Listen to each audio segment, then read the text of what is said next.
সিলেট স্ট্রাইকার্সের জাকির হাসানকে আউট করে মোস্তাফিজ পৌঁছে যান এক অনন্য মাইল ফলকে, যে মাইল ফলক কেবল কিংবদন্তি ক্রিকেটারই ছুঁইতে পেরেছেন। বিপিএল ইতিহাসে চতুর্থ ক্রিকেটার হিসেবে মোস্তাফিজের ঝুলিতে জমা হলো 100 উইকেট। দর্শক, চলুন এক নজরে দেখে নেওয়া যাক বিপিএল এর শীর্ষ উইকেট সংগ্রাহকদের।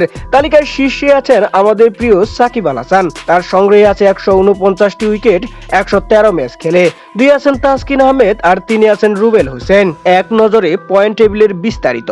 Shakib Al Hasan 113 match 149 wicket, Taskin Ahmed 86 match 120 wicket, Rubel Hossain 89 match 110 wicket, Mustafizur Rahman 79 match 100 wicket, Mashrafe Bin Mortaza 98 wicket. মোস্তাফিজের এই জার্নিটা ছিল অনেকটা স্বপ্নের মতো।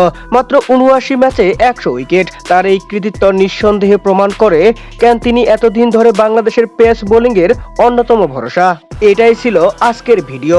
মোস্তাফিজের অসাধারণ কৃতি আর সাকিবের শীর্ষস্থান নিয়ে আপনার মতামত কি কমেন্টে জানান, এবং আমাদের ভিডিওটি যদি আপনাদের ভালো লেগে থাকে তাহলে অবশ্যই চ্যানেলটি সাবস্ক্রাইব করে পাশে থাকবেন। ধন্যবাদ।